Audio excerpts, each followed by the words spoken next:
Já a nossa segunda aula, nós falamos sobre o ecossistema. Expliquei para vocês a definição do ecossistema, que nada mais é o conjunto de seres vivos, né, que interagem entre si com o meio natural de uma forma equilibrada. Dei a definição para vocês de biótipo e biocenose. O que seria biocenose? O conjunto de seres vivos. O biótipo, que são os elementos fornecidos pela natureza para que possa ocorrer essa interação entre os seres vivos. Portanto, biótipo mais biocenose é igual ao ecossistema. Por quê? Porque o biótipo é o elemento fornecido pela natureza para a realização das atividades e a biocenose é o conjunto de seres vivos. Seres vivos mais a interação dos elementos fornecidos pela natureza é a definição de ecossistema.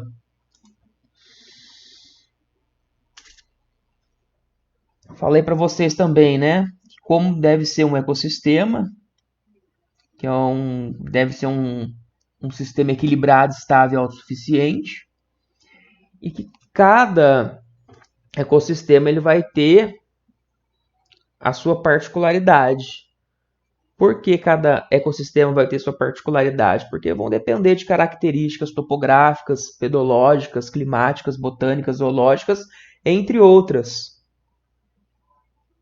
Lembrando que o ecossistema ele compõe os fatores bióticos, que nós conversamos, que são os seres vivos, ou seja, é a biocenose, e temos os fatores abióticos, que são as matérias inorgânicas e sem vidas, que nós conversamos também no slide anterior, que seriam o quê?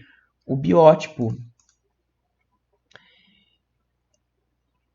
E vale lembrar que um ecossistema equilibrado, cada espécie ela vai possuir um nicho diferente de outra espécie. O que é nicho? Primeiramente, nós temos que saber o que é nicho.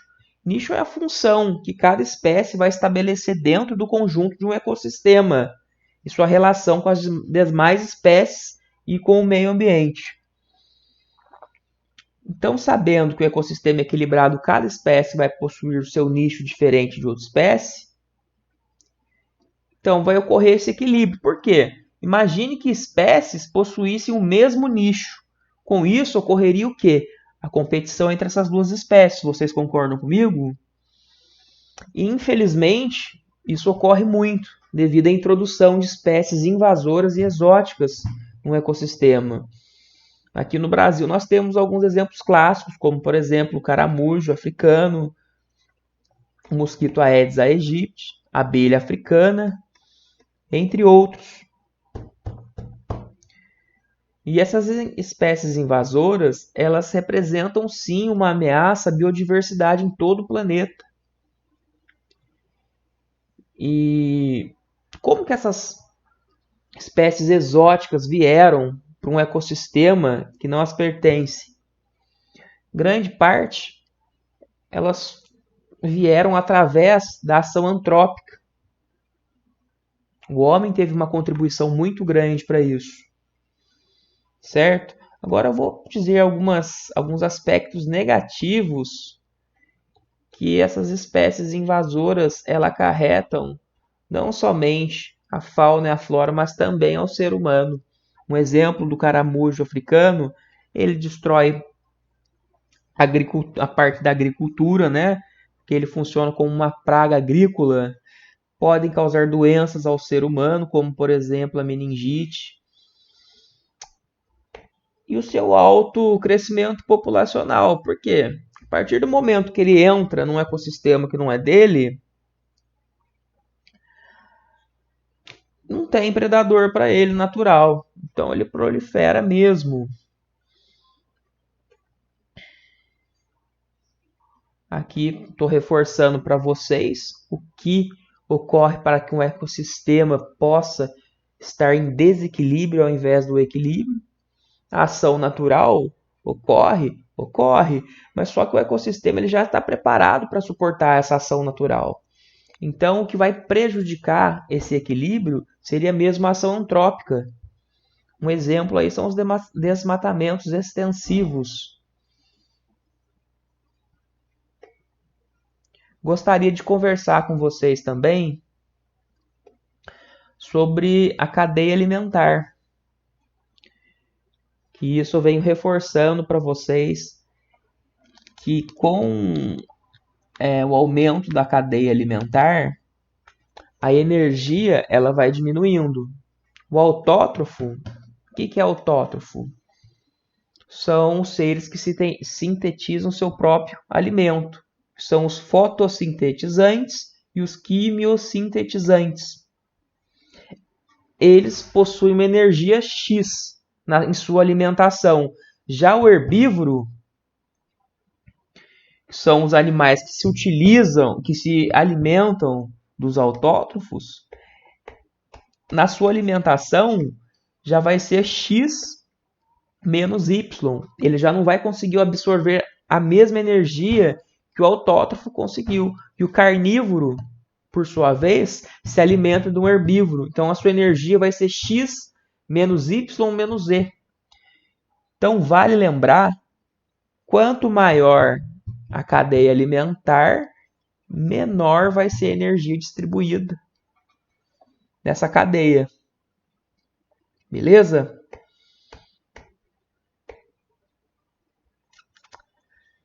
Comentei com vocês também que a energia solar ela é essencial para a vida humana, para a obtenção de alimentos, para a respiração, para tudo. E a energia solar ela é base para a existência da vida no planeta Terra. Um assunto muito importante que eu quero que vocês saibam é a respeito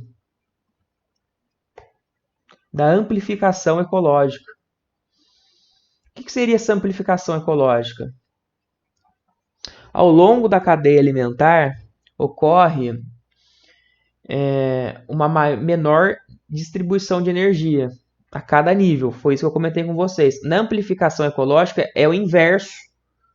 Suponha que exista um poluente advindo da atmosfera, ou do solo, ou de um recurso hídrico, gerado pelo homem. Ao longo do aumento dessa cadeia alimentar, vai ocorrendo uma maior concentração dos poluentes no organismo animal. E a cada nível trófico da cadeia, vai aumentando a concentração. Um exemplo clássico para vocês é a concentração de DDT em Long Island, 1971, no qual a concentração do plâncton era X, a concentração do peixe pequeno que se alimentava do plâncton era X mais Y, do peixe predador do peixe menor era X mais Y mais Z, e assim sucessivamente. A cada nível trófico dessa cadeia alimentar, a concentração do poluente ela ia aumentando. Então ela é totalmente inversa. A energia da cadeia alimentar com amplificação ecológica. É um conceito muito importante que vocês têm que guardar para a prova. Conversei com vocês também sobre 2 acontecimentos, né? Sobre a Baía de Minamata. Conversei com vocês também sobre o DDT. Não foi isso? Dei definição para vocês de bioma. Falei sobre os tipos de ecossistema que são divididos em aquático, terrestre. Não é isso?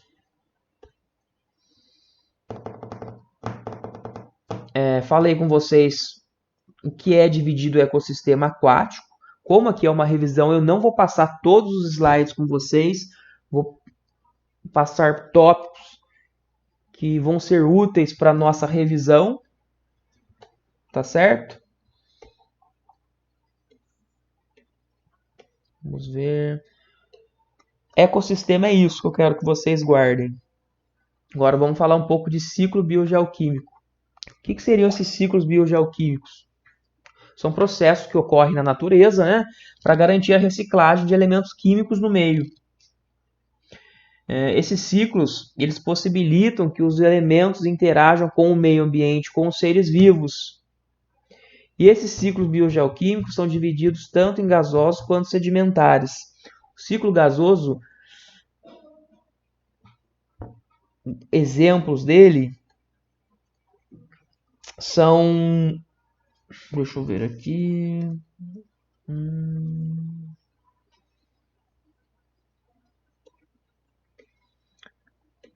Eu vou falar isso para vocês daqui a pouco, que eu vou explicar um por um e vou classificando para vocês, vai ser melhor. Eu quero que vocês saibam a importância do ciclo biogeoquímico. Qual que é a importância dele? Porque ele vai sempre renovar.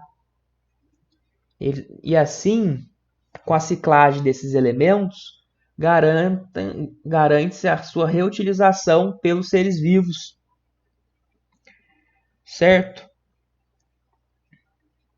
E tem alguns fatores de influência que podem determinar se essa ciclagem vai ser rápida ou ela vai ser devagar. Normalmente um ciclo gasoso ele é bem mais rápido que um sedimentar. Posteriormente eu vou explicar isso para vocês com exemplos. Tem alguns fatores de influência que vão determinar se o ciclo biogeoquímico ele vai ser mais rápido ou mais devagar. Primeiro, a natureza do elemento que participa do ciclo. Ele é sedimentar? Ele é gasoso? O que ele é? Conforme eu disse para vocês, o gasoso é um ciclo mais rápido que o sedimentar. Então, se você olhar, esse ciclo biogeoquímico ele é gasoso. Esse ciclo biogeoquímico ele é sedimentar. Então, se você for fazer uma análise de um e de outro, você já vai saber qual que é mais rápido e qual que é mais devagar. Segundo, a taxa de crescimento dos seres vivos e sua decomposição. Como assim? A taxa de crescimento de uma espécie ela afeta diretamente a cadeia alimentar. A decomposição, por quê? Porque a decomposição ela pode ocorrer de forma rápida ou forma devagar. Ela afeta a liberação dos nutrientes para o meio. Vocês concordam comigo? A ação antrópica, então, nem se fale. Como, por exemplo, aí, a poluição, a extração de minerais, produção de energia, pode afetar negativamente a ciclagem dos elementos, a agropecuária. Por quê? Porque o ciclo biogeoquímico está acostumado a receber em equilíbrio. E com a ação antrópica, com a poluição, extração de minerais, ele acaba recebendo de forma descontrolada. A gente recebendo o que, professor? A gente vai ver em cada exemplo dos ciclos. Eu vou explicar para vocês de uma forma aprofundada. A gente falou muito de ciclo biogeoquímico, mas a gente não falou exemplos, né? Falei, vamos lá. Carbono, nitrogênio, oxigênio, hidrogênio, fósforo, enxofre, todos esses eu trabalhei com vocês dentro de sala de aula, né? Vamos lá. Ciclo sedimentar, enxofre e fósforo. Ciclo gasoso, carbono e nitrogênio. E o ciclo hidrológico é o ciclo da água.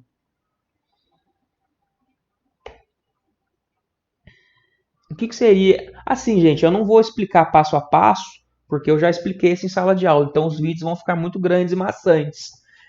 Eu quero que vocês saibam,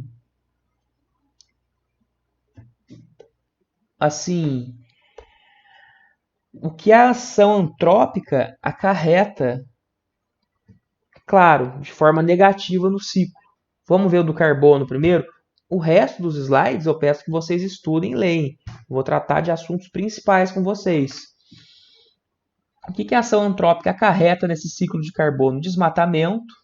Por que desmatamento? Uma menor absorção do solo de carbono, menor disponibilidade de carbono na teia alimentar. A partir do momento que você desmata, você diminui a fauna, você diminui a flora, certo? E no slide acima explica que o carbono ele pode ser obtido de forma orgânica, com a queda das folhas, por exemplo. A utilização de combustíveis fósseis, né, uma ação antrópica, ela gera queima industrial no combustível fóssil. Com isso, ocorre o aumento do CO2, um gás que todo mundo conhece, consequentemente, uma maior contribuição para o efeito estufa.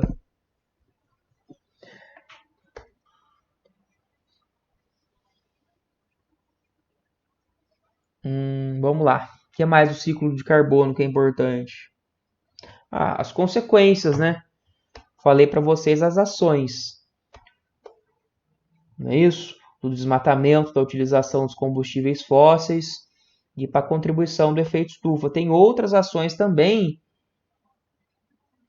mas eu vou aprofundar com vocês sobre o gás de efeito estufa. Com o efeito estufa ocorre um maior calor. Com maior calor, acarreta-se o quê? No aquecimento global. Qual é o impacto ambiental negativo desse aquecimento global? Perda de biodiversidade, né?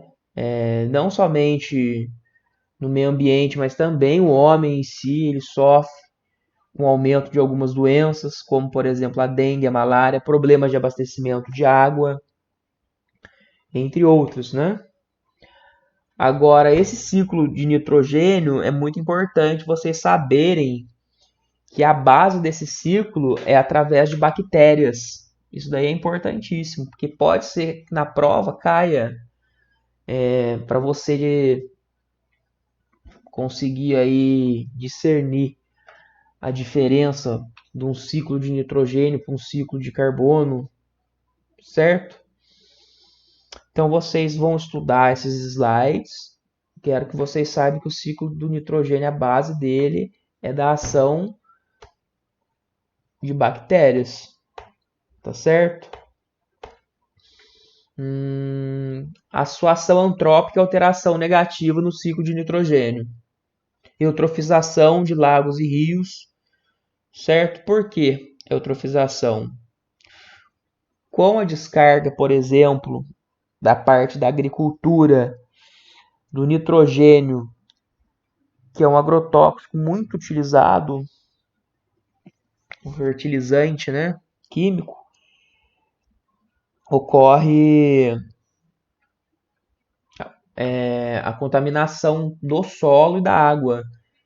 Com excesso de nitrogênio, ocorre a proliferação de algas, que diminui o oxigênio dissolvido na água e, consequentemente, a mortandade de fauna, de flora, como, por exemplo, peixes, né?